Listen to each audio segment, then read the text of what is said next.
The morning sun shone bright on Maple Street in Millbrook, Ohio. Rebecca Patterson stood in her kitchen, making coffee and preparing lunch for another day at work. She was 34 years old with brown hair and kind eyes that always seemed to be smiling. Her house was everything she had dreamed of when she was younger. 2 stories, white fence, and a garden full of flowers that she loved to tend. Rebecca worked as a kindergarten teacher at Millbrook Elementary School. Every morning she would drive the same route to work, always arriving 15 minutes early. The children loved her. Parents trusted her. Other teachers respected her. She had been teaching for 10 years and could not imagine doing anything else.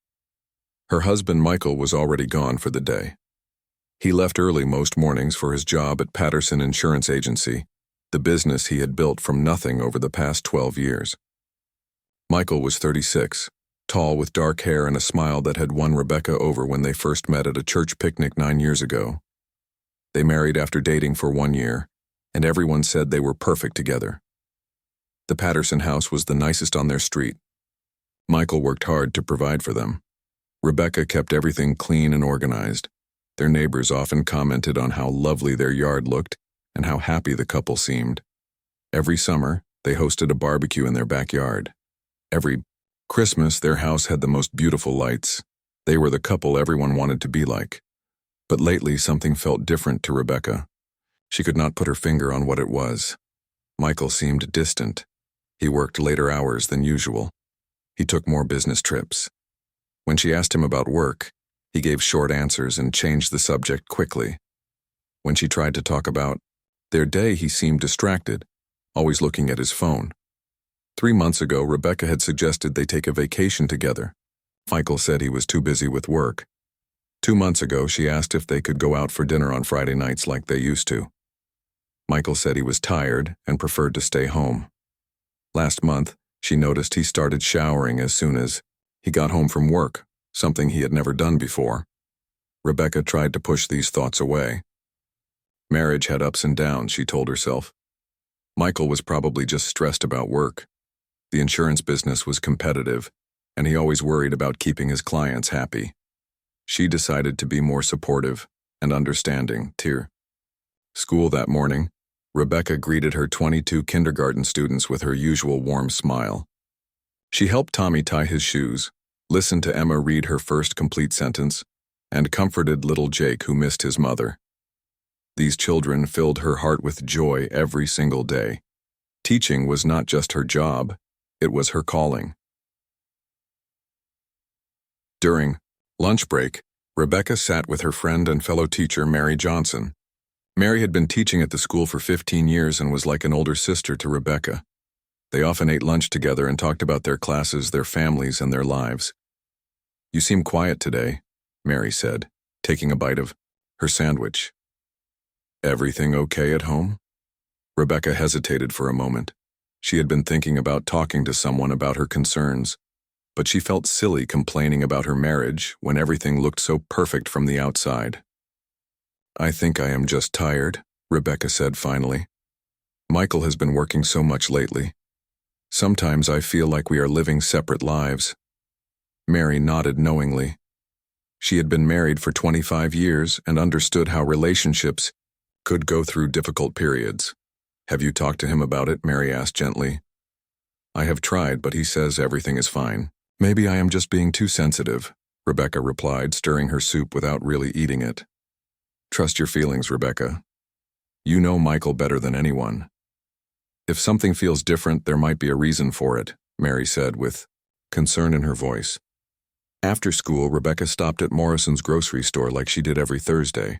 She bought ingredients for Michael's favorite dinner, hoping to create a nice evening together.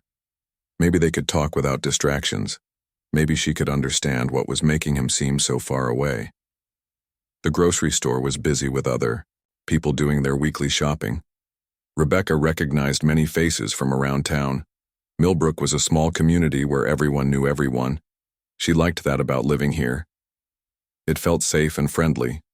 While waiting in line to pay, Rebecca saw Margaret Thompson, her elderly neighbor who lived 2 houses down. Margaret was 72 years old and had lived on Maple Street for 40 years. She knew everyone's business and always had something to say about everything.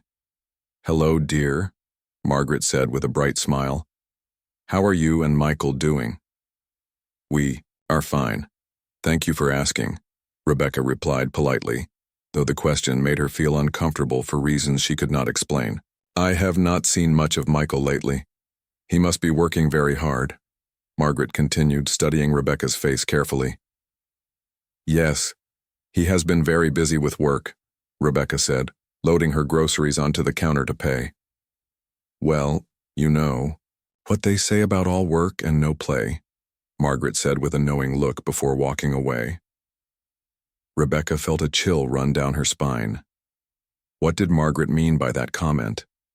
Did she know something Rebecca did not know? Or was Rebecca reading too much into an innocent remark from a nosy neighbor? On the drive home, Rebecca tried to shake off her worried thoughts. She had a good life. She had a job she loved, a beautiful home, and a husband who provided well for them. Many women would be grateful for what she had. She was being foolish to look for problems where none existed. But deep in her heart, Rebecca knew something was wrong. The signs were small, but real. The way Michael avoided eye contact when she asked about his day, the way he kept his phone face down on the table during dinner, the way he seemed eager to leave the house and reluctant to come home. That evening, Rebecca cooked Michael's favorite meal and set the table with their good dishes and candles. She wanted everything to be perfect. When Michael came home at 8 o'clock, much later than his usual time, he seemed surprised by the special dinner. "What is this for?" he asked, loosening his tie and looking tired. "I just wanted to do something nice for us," Rebecca said, trying to sound cheerful. "We have not had a quiet dinner together in a while." Michael sat down and ate quickly, checking his phone several times during the meal. Rebecca tried to start conversations about their day, their weekend plans, and their upcoming anniversary. But Michael gave short responses and seemed eager to finish eating.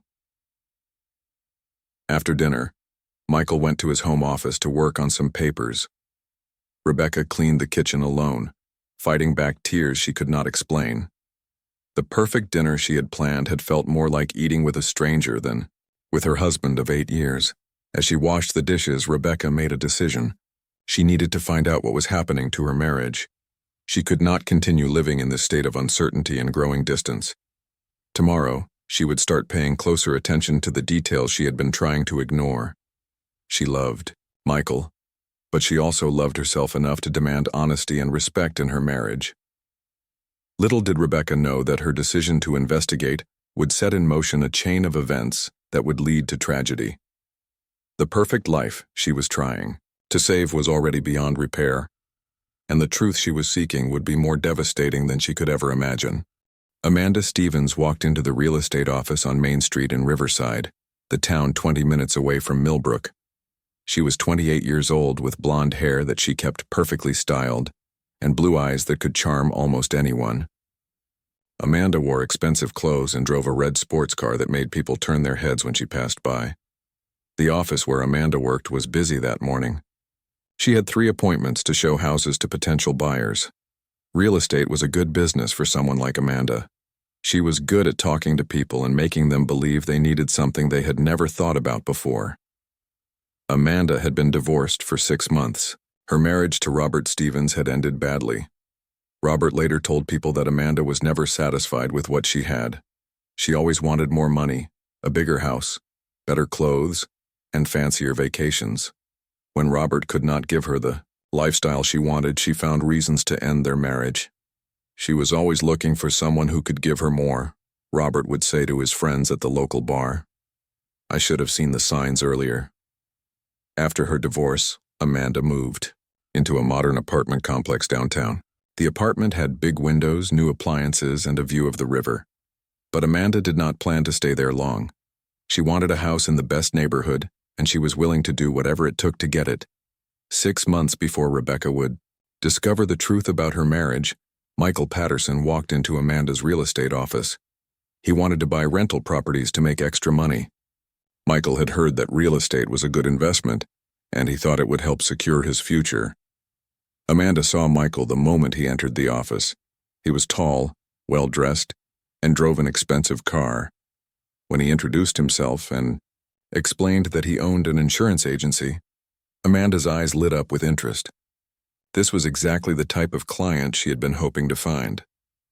"I can help you find exactly what you are looking for," Amanda said with her most charming smile. "I know this area very well, and I have access to properties that are not even listed yet." Michael was impressed by Amanda's confidence and knowledge. She seemed to know everything about property values, neighborhood trends, and investment potential. When she suggested they look at several houses that afternoon, Michael agreed immediately. The first house they visited was a small rental property on Oak Street. As they walked through the rooms, Amanda stood close to Michael and pointed out features that would attract good tenants. She touched his arm when she talked and laughed at everything he said. Michael found himself enjoying her attention more than he had enjoyed anything in a long time. "You have a good eye for investment opportunities," Amanda said as they stood in the backyard of the second house. "I can tell you are a smart businessman." Michael felt flattered by her compliments. At home, Rebecca rarely talked about his work or seemed interested in his business ideas. Amanda made him feel important and successful. They spent 3 hours looking at properties that day. By the end of their appointment, Michael had decided to work with Amanda exclusively. He also found himself thinking about her in ways that had nothing to do with real estate. "Would you like to continue our discussion over dinner?" Amanda asked as they stood by their cars in the parking lot of the last house they had visited. Michael hesitated for only a moment before saying yes. He told himself it was just business. They needed to discuss the details of his investment plans. There was nothing wrong with having dinner with his real estate agent. They went to a restaurant in Riverside, far enough from Millbrook that Michael was unlikely to see anyone he knew. Amanda chose a quiet table in the back corner where they could talk privately. She ordered wine and encouraged Michael to relax and enjoy himself. During dinner, Amanda asked Michael about his life. She seemed genuinely interested in hearing about his business, his goals, and his dreams for the future. When Michael mentioned that he was married, Amanda's expression changed slightly, but she quickly smiled and said she was happy for him. "Your wife is lucky to have such an ambitious husband," Amanda said, though her voice had a tone that suggested she might be thinking something different. As the evening went on, Michael found himself telling Amanda things he had never shared with anyone. He talked about feeling pressure to provide for Rebecca, about worrying that his business might not grow fast enough, and about sometimes feeling like his life was too predictable and boring. Amanda listened carefully to everything Michael said. She was learning exactly what he needed to hear and what was missing from his life at home. When a person feels unhappy or unfulfilled, Amanda knew how to make them believe she could provide what they were looking for. "You deserve to feel excited about your life," Amanda said, looking directly into Michael's eyes. "You work so hard, but do you ever get to enjoy the results of your success?" Michael realized that he could not remember the last time he had felt excited about anything. His days followed the same routine, his conversations with Rebecca covered the same topics, and his future seemed planned out in ways that left no room for adventure or spontaneity. After dinner, Michael drove home feeling confused about what had happened. He had enjoyed Amanda's company more than he had enjoyed an evening in months. She made him feel interesting and attractive in ways he had forgotten were possible. But he was a married man, and he loved Rebecca. He told himself that his feelings were just the result of too much wine and too much flattery from a skilled salesperson. The next day, Amanda called Michael to discuss the properties they had looked at. Her voice sounded warm and friendly on the phone, and Michael found himself looking forward to their next meeting more than he should have. "I found 2 more properties that might be perfect for you," Amanda said. "When can we get together to look at them?" Michael checked his calendar and suggested they meet the following week. As he hung up the phone, he realized he was already planning what he would wear and thinking about where they might go for lunch after looking at the houses.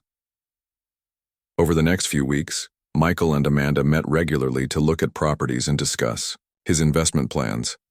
Each meeting lasted longer than necessary. Each conversation became more personal than professional. Each time they said goodbye, both of them found it harder to leave. Amanda was patient and careful in the way she drew Michael closer to her. She never pushed too hard or made him feel guilty about his marriage. Instead, she made herself available whenever he wanted to talk and made him feel like the most important person in her world. During this time, Rebecca noticed that Michael seemed happier when he came home from work. She was relieved that his mood had improved, thinking that whatever had been bothering him was finally getting better. She had no idea that his improved mood had nothing to do with work and everything to do with the blonde real estate agent, who was slowly taking over his thoughts and his heart. Amanda's plan was working perfectly. She had found a successful, unhappy, married man who was ready for someone to make him feel special again. All she had to do now was wait for the right moment to make her move and convince him that what they had together was worth risking everything he had built with his wife. Door. Stage was set for a relationship that would destroy multiple lives and end in tragedy that no one could have predicted. 3 months had passed since Michael first walked into Amanda's real estate office. What started as business meetings had turned into something much more dangerous. Michael and Amanda were now meeting twice a week at a small motel on Route 9, halfway between Millbrook and Riverside. The Sunset Motel was old and run down, but it was private and far from anywhere either of them might be recognized. Rebecca continued her daily routine of teaching school and taking care of their home. But the feeling that something was wrong grew stronger every day. Michael was different in ways she could not ignore anymore. He smiled more, but not at her. He seemed excited about something, but would not share what it was. He bought new clothes and started using a different cologne. One Tuesday morning, Rebecca was doing laundry when she found a hotel receipt in Michael's jacket pocket. The receipt was from the Sunset Motel and dated from the previous Thursday. Michael had told her he was working late that night and would not be home for dinner. Rebecca stared at the small piece of paper in her hands. Her heart started beating fast, and she felt sick to her stomach. There had to be an explanation. Maybe Michael had met a client there for some reason. Maybe he had stopped to use the restroom during a long drive. There had to be a reason that did not mean what she feared it meant. She put the receipt back in the pocket and tried to act normal when Michael came home that evening. But she could not stop thinking about it. She could not stop wondering why her husband had been at a motel when he was supposed to be at work. 2 days later, Rebecca found something that made her fears become reality. While putting away Michael's clean shirts, she discovered a folded piece of paper in his pants pocket. The paper was pink and smelled like perfume. Rebecca opened it with shaking hands. The note was written in feminine handwriting that Rebecca did not recognize. It said, "My darling Michael, I cannot wait to see you again. Every moment apart from you feels like forever. I love you more than I ever thought possible. All my love, Amanda." Rebecca dropped the note and sat down hard on their bed. The room seemed to spin around her. Her perfect marriage, her perfect life, her perfect husband were all lies. Michael was having an affair with someone named Amanda, and from the sound of the note it was serious. For the next hour, Rebecca cried harder than she had ever cried in her life. She felt angry, hurt, confused, and betrayed all at the same time. How long had this been going on? Who was this Amanda? How many lies had Michael told her? When Michael came home that night, Rebecca was waiting for him in the living room with the note and the hotel receipt on the coffee table in front of her. Michael saw the papers immediately, and his face went white. "Rebecca, I can explain," Michael said. But his voice sounded weak and guilty. "Explain what? Explain how you have been lying to me for months? Explain who Amanda is? Explain why you have been going to motels when you told me you were working?" Rebecca's voice was shaking with anger and pain. Michael sat down across from her and put his head in his hands. For a long moment he said nothing. Then he looked up at Rebecca with tears in his eyes. "Her name is Amanda Stevens. She is a real estate agent. I met her when I was looking at investment properties," Michael said quietly. "And you fell in love with her," Rebecca said. "It was not a question. I did not mean for it to happen. It just did." "I know how that sounds, but it is true," Michael replied. Rebecca felt like someone had punched her in the chest. Hearing Michael admit that he loved another woman was the most painful thing she had ever experienced. "How long?" she asked. 3 months, Michael answered. 3 months of lies. 3 months of you coming home to me after being with her.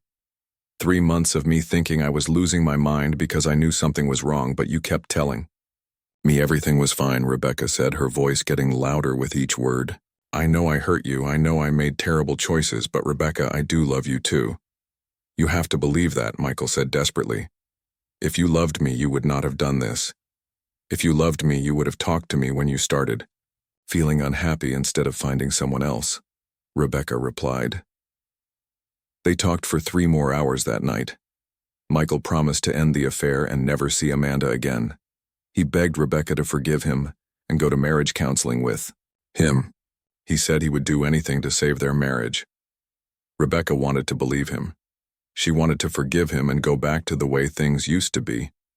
But she also knew that their marriage would never be the same. Trust, once broken, was not easy to repair.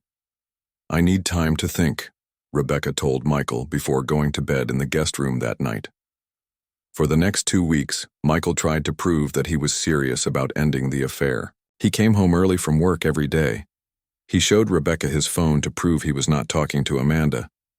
He brought her flowers and cooked dinner and acted like the husband she remembered from their early years together. But Rebecca could not stop thinking about Amanda. She wondered what this woman looked like, what she said to Michael, what made her so special that Michael was willing to risk his marriage for her. Rebecca drove by the real estate office in Riverside twice, hoping to catch a glimpse of the woman who had stolen her husband's heart. During this time, Amanda was calling and texting Michael constantly. She did not understand why he had suddenly stopped responding to her messages. She drove by his insurance office several times, hoping to see him and find out what was wrong. When Amanda finally realized that Michael was trying to end their relationship, she became desperate. She had quit her job, expecting Michael to leave his wife and support her. She had made plans for their future together. She was not going to give up without a fight. Amanda began following Rebecca to learn her daily routine. She learned that Rebecca taught kindergarten, shopped at Morrison's grocery store every Thursday, and drove home the same way every day. Amanda told herself she just wanted to see what kind of woman Michael had married. But deep in her heart, Amanda was forming a plan that would solve all of her problems forever. Rebecca had no idea that the other woman was watching her, learning her habits, and planning something terrible. She was too busy trying to decide whether to forgive her husband or file for divorce. Either choice would change her life forever, but Rebecca had no way of knowing that Amanda had already made the choice for her. Amanda Stevens sat in her car outside Millbrook Elementary School for the 3rd time that week. It was Thursday afternoon, and she knew Rebecca would be staying late for a faculty meeting. Amanda had learned Rebecca's schedule perfectly over the past month of watching and following her. Every Thursday, Rebecca stayed until 6:30 for faculty meetings. She always walked to her blue Honda Civic alone. She always stopped at Morrison's grocery store on her way home. And she always took Pine Ridge Road, the quiet route that went through the woods behind the school. Amanda was angry and desperate. Michael had not returned her calls for 2 weeks. When she finally went to his office, his secretary told her that Mr. Patterson was not taking meetings with real estate agents anymore. Amanda knew that Rebecca had found out about their affair and forced Michael to choose between them. The choice Michael made broke Amanda's heart and ruined her plans. She had expected him to leave his wife and marry her. She had imagined living in the big house on Maple Street and being part of Millbrook's community. Instead, she was alone in her apartment with no job and no future with the man she loved. At first, Amanda thought about ways to win Michael back. She considered showing up at his house to tell Rebecca that Michael really loved her, not his wife. She thought about calling Rebecca directly to explain that Michael was only staying in their marriage out of guilt and duty. But the more Amanda thought about the situation, the angrier she became. Rebecca was the problem. If Rebecca was not in the picture, Michael would be free to be with Amanda. If Rebecca disappeared somehow, all of Amanda's problems would be solved. The idea came to Amanda slowly at first, like a whisper in the back of her mind. What if something happened to Rebecca? What if there was an accident? Michael would be sad for a while, but eventually he would need someone to comfort him. Amanda could be that someone. Once the thought entered Amanda's mind, she could not stop thinking about it. She began to research Rebecca's life more carefully. She learned that Rebecca had no close family except for a sister named Jennifer who lived in another state. She learned that Rebecca was loved by everyone who knew her, which meant Michael would inherit a lot of sympathy if something happened to her. Amanda also learned that Pine Ridge Road was very isolated. There were no streetlights and very few houses. The road curved through thick woods, and there were several places where a car could easily go off the road and crash into trees. Amanda started driving that route herself, timing how long it took, and looking for the perfect spot for an accident to happen. She found what she was looking for near the intersection with Oakwood Drive. There was a sharp curve with a large oak tree just off the road. If a car hit that tree going fast enough, it would look like the driver had simply lost control. But Amanda knew that just causing Rebecca to crash would not be enough. Rebecca might survive the crash and be able to tell people what really happened. Amanda needed to make sure that Rebecca would not survive to tell her story. Amanda bought a tire iron from an auto parts store in another town, paying with cash, so there would be no record of the purchase. She practiced holding it and swinging it, imagining what she would need to do when the time came. While Amanda was planning Rebecca's death, she was also working on Michael. She sent him letters at his office, begging him to reconsider their relationship. She wrote about how much she loved him and how perfect they were together. She reminded him of all the reasons he had been unhappy in his marriage.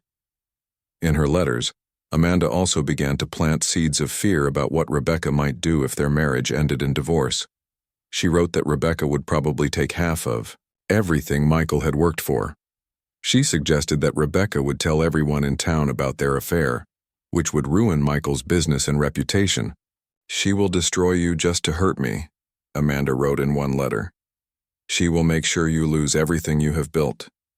Is that really the kind of person you want to spend your life protecting? Michael did not respond to Amanda's letters, but Amanda could tell that her words were having an effect. She had learned during their months together that Michael was very concerned about money and his reputation in the community. The thought of losing both would terrify him.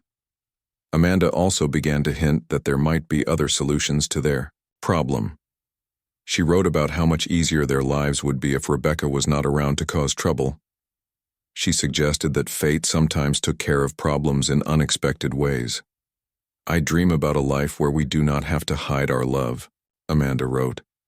"I dream about a future where nothing stands between us.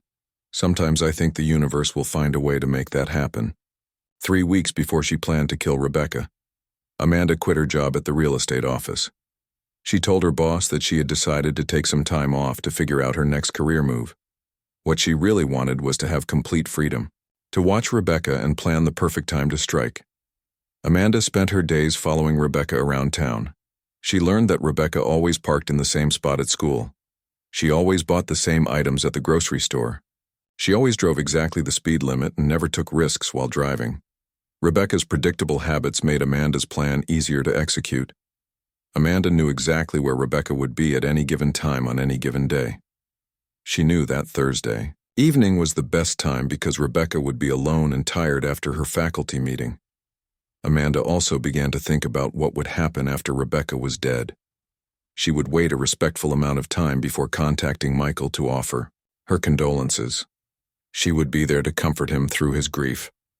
She would help him heal from his loss and slowly remind him of the love they had shared. In Amanda's mind, she was not committing murder. She was removing an obstacle that stood between her and her happiness. She told herself that Rebecca's death would actually be a kindness because Rebecca would not have to go through the pain of a divorce. Rebecca would not have to know that her husband loved someone else more than her. As the day of her plan approached, Amanda felt excited rather than nervous. She had thought through every detail. She had practiced her timing. She had chosen the perfect spot. Nothing could go wrong. Amanda had no idea that her plan would leave behind evidence that would lead to her arrest. She did not know about the trail camera that had been installed near Pine Ridge Road to monitor wildlife. She did not think about DNA evidence or paint transfer or cell phone records that would place her at the scene of the crime. Amanda Stevens was about to learn that murder was much more complicated than she had imagined. and that taking someone's life would destroy her own life in ways she never expected. Thursday, October 15th started like any other day for Rebecca Patterson. She woke up at 6 in the morning, made coffee, and prepared for another day of teaching kindergarten. Michael had already left for work, kissing her goodbye like he had done every morning for the past 2 weeks since promising to end his affair. Rebecca still felt hurt and confused about their marriage, but she was trying to believe that they could work through their problems. Michael seemed to be making an effort to be a better husband. He came home earlier, helped with dinner, and talked to her about his day. Maybe their marriage could be saved after all. At school that morning, Rebecca taught her students about autumn leaves and helped them make crafts for their parents. The children were excited about Halloween, which was coming up in 2 weeks. Rebecca loved seeing their happy faces and hearing their excited voices. Teaching these children was the one part of her life that still felt completely right. During lunch, Rebecca sat with her friend Mary Johnson like she did every day. Mary could tell that Rebecca was still struggling with the problems in her marriage, even though Rebecca tried to act like everything was fine. "How are things at home?" Mary asked gently. "Better, I think. Michael is trying harder." "We are going to counseling next week," Rebecca said, though her smile did not quite reach her eyes. "I am glad to hear that. You deserve to be happy, Rebecca," Mary replied, squeezing her friend's hand. After school, Rebecca stayed for the weekly faculty meeting. The teachers discussed upcoming events, student progress, and changes to the curriculum. The meeting ran longer than usual, and it was 6:30 when Rebecca finally walked to her car in the school parking lot. Rebecca felt tired as she drove toward Morrison's grocery store. The faculty meeting had been stressful, and she was looking forward to going home and relaxing. She planned to make a simple dinner and maybe watch television with Michael if he was not working late again. At the grocery store, Rebecca bought ingredients for spaghetti and a salad. She also picked up milk and bread that they needed for the week. The store was not very busy, and she was able to shop quickly and get back to her car by 7 o'clock. Rebecca chose to take Pine Ridge Road home like she always did on Thursday evenings. The road was quiet and peaceful, winding through the woods behind the school. During the day, she sometimes saw deer or other wildlife in the trees. At night, the road was dark and empty, but Rebecca never felt afraid. Millbrook was a safe town, where nothing bad ever happened. Amanda Stevens had been waiting in her car at the intersection of Pine Ridge Road and Oakwood Drive since 6:15. She knew Rebecca's schedule perfectly, and she was ready to put her plan into action. Amanda felt calm and determined. This was the only way to solve her problems and get the life she wanted with Michael. Amanda had brought a tire iron from her car trunk. She had also brought gloves to wear, so she would not leave fingerprints. She had planned every detail of what she would do, and she was confident that everything would go exactly as she had imagined. When Amanda saw the headlights of Rebecca's blue Honda Civic approaching the intersection, her heart started beating faster. This was it. After weeks of planning and watching, the moment had finally come. As Rebecca's car came around the curve, Amanda pulled her red sports car directly into the intersection, blocking Rebecca's path. Rebecca had no choice but to swerve, hard to the right to avoid hitting Amanda's car.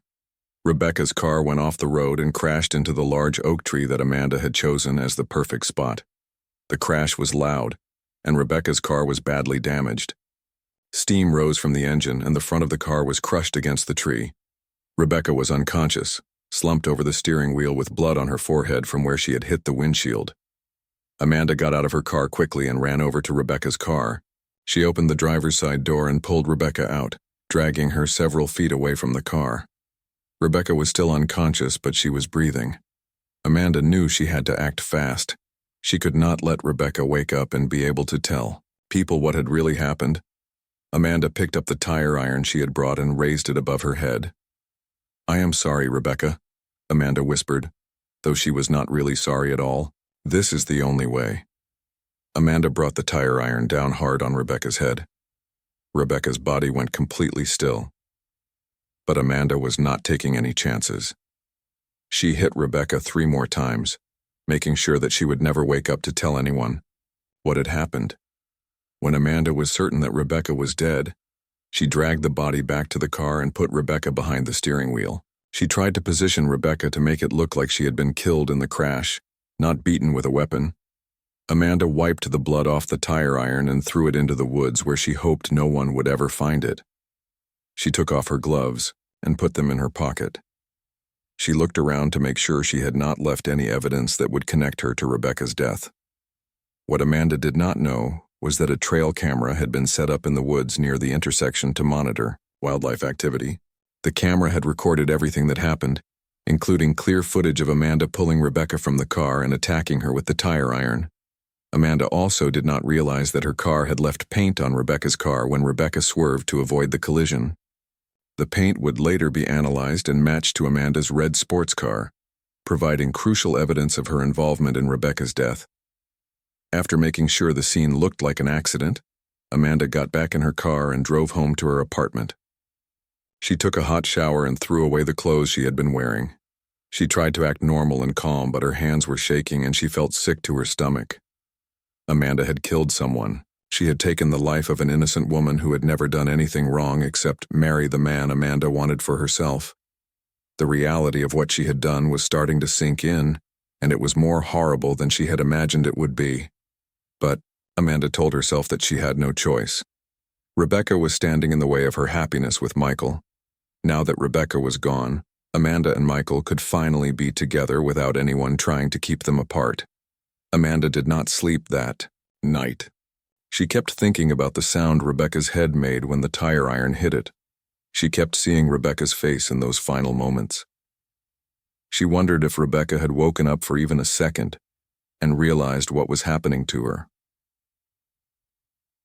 The next morning, Amanda would learn that murder was not the solution to her problems. Instead, it was the beginning of a nightmare that would destroy her life and send her to prison forever. Rebecca Patterson was dead, but Amanda Stevens would soon discover that taking someone's life had consequences she never expected and could not escape. Tom Bradley was jogging along Pine Ridge Road at 6:30 in the morning when he saw the blue Honda Civic crashed against the oak tree. At first, Tom thought he was looking at a tragic accident. The front of the car was completely crushed, and steam was still rising from the damaged engine. Tom ran closer to the car and saw Rebecca Patterson slumped over the steering wheel. There was blood on her face, and her body was very still. Tom immediately called 911 on his cell phone, his voice shaking as he reported what he had found. "There has been a terrible car accident on Pine Ridge Road near the intersection with Oakwood Drive," Tom told the emergency operator. "I think the driver is dead." Police and paramedics arrived within 10 minutes. Officer Janet Mills was the first police officer on the scene. She had been a police officer in Millbrook for 12 years, and she had never seen anything like this in their quiet town. The paramedics confirmed that Rebecca was dead. She had been killed by severe head injuries, and there was nothing anyone could do to save her. Officer Mills began to examine the accident scene, looking for clues about what might have caused Rebecca to lose control of her car. Detective Sarah Mitchell arrived an hour later. She was the lead detective for the Millbrook Police Department and had investigated accidents and crimes for 15 years. As soon as Detective Mitchell began examining the scene, she noticed several things that did not make sense.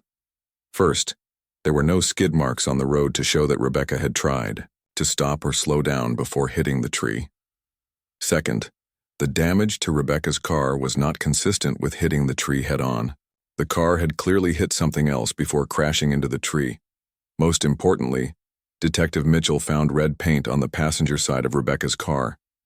The paint was fresh and had clearly come from another vehicle. This meant that Rebecca had been involved in some kind of collision with another car before crashing into the tree.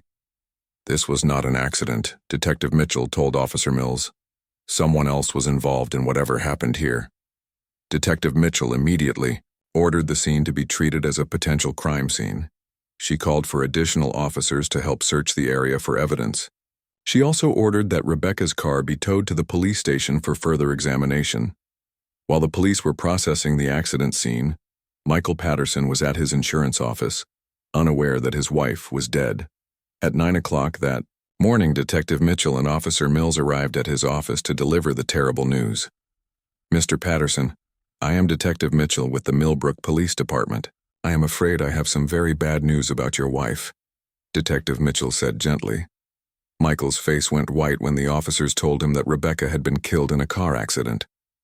He broke down crying and seemed genuinely shocked and devastated by the news. Detective Mitchell watched his reaction carefully, but Michael appeared to be truly surprised and heartbroken. Can you tell me where you were last night between 6 and 8 o'clock? Detective Mitchell asked. I was here at the office until about 7:30. Then I went home and waited for Rebecca to get back from her faculty meeting. When she did not come home by 8, I started to worry, but I thought maybe she had stopped somewhere, Michael answered through his tears. Detective Mitchell checked Michael's alibi and found that it was true. Several people had seen him at his office until 7:30, and his neighbors had seen him arrive home around 8 o'clock. Michael could not have been involved in whatever happened to Rebecca on Pine Ridge Road. But Detective Mitchell was still suspicious about the red paint on Rebecca's car. She ordered forensic experts to analyze the paint and try to determine what kind of car it had come from. She also began investigating Rebecca's life to see if she had any enemies, or if there was any reason someone might want to hurt her. Everyone Detective Mitchell spoke to said the same thing about Rebecca. She was a kind, gentle person who was loved by everyone who knew her. She had no enemies and no conflicts with anyone. The only problem in Rebecca's life seemed to be the affair her husband had been having. When Detective Mitchell learned about Michael's affair with Amanda Stevens, she immediately became interested in talking to Amanda. A woman whose lover had chosen to stay with his wife might have a very good reason to want the wife out of the picture. Detective Mitchell drove to Riverside to visit Amanda at her apartment. Amanda seemed nervous when she opened the door and saw a police officer standing there. Mrs. Stevens, I am Detective Mitchell with the Millbrook Police Department. I would like to ask you some questions about Rebecca Patterson, Detective Mitchell said. I do not know anyone named Rebecca Patterson, Amanda replied quickly. She was the wife of Michael Patterson. I understand you had a relationship with Mr. Patterson, Detective Mitchell continued. Amanda's face turned red and she looked uncomfortable. I do not know what you are talking about. Detective Mitchell could tell that Amanda was lying. She asked Amanda where she had been the previous evening between 6 and 8 o'clock. Amanda said she had been at home watching television, but she could not provide any proof of her whereabouts. Detective Mitchell also noticed that Amanda drove a red sports car, which could be the source of the red paint found on Rebecca's car. She asked Amanda if her car had been in any accidents recently. No, my car's fine, Amanda said. But Detective Mitchell noticed that Amanda seemed to be trying to block her view of the car. That afternoon, Detective Mitchell returned to the accident scene with additional officers to conduct a more thorough search of the area. Officer Mills was using a metal detector to look for any weapons or other evidence when she found something interesting buried under leaves about 50 feet from the road. It was a tire iron covered in blood and hair. Detective Mitchell immediately recognized that this could be the weapon used to kill Rebecca. The tire iron was sent to the forensic laboratory for analysis. 2 days later, Detective Mitchell received a call that changed everything. A local wildlife enthusiast named George Turner had been checking his trail cameras in the woods near Pine Ridge Road. One of the cameras had captured footage of the entire attack on Rebecca Patterson. The video clearly showed Amanda Stevens pulling Rebecca from her car and beating her with a tire iron. There was no question about what had happened or who was responsible for Rebecca's death. Detective Mitchell immediately obtained a warrant for Amanda's arrest. When officers arrived at Amanda's apartment, Amanda tried to run, but she was caught within 2 blocks and taken into custody. When confronted with the video evidence, Amanda first tried to claim that she had acted in self-defense. She said Rebecca had attacked her first, but the video clearly showed that Rebecca was unconscious when Amanda dragged her from the car and killed her. Amanda then tried to blame Michael for the murder. She claimed that Michael had asked her to kill his wife so they could be together. She said the whole thing was Michael's idea and that she was just following his orders. Detective Mitchell investigated Amanda's claims about Michael, but found no evidence that he had been involved in planning Rebecca's death. Michael's phone record showed no contact with Amanda for 2 weeks before the murder. His computer showed no suspicious internet searches or activities. However, Detective Mitchell did find letters that Amanda had sent to Michael in the weeks before the murder. The letters showed that Amanda had been threatening to cause problems for Michael if he did not leave his wife. The letters also contained hints about wanting Rebecca to disappear. Based on the evidence in the letters, Michael was arrested and charged as an accessory to murder. Prosecutors believed that while Michael had not directly participated in planning Rebecca's death, his affair and his failure to report Amanda's threats had contributed to the circumstances that led to the murder. Amanda Stevens was charged with first-degree murder. The evidence against her was overwhelming.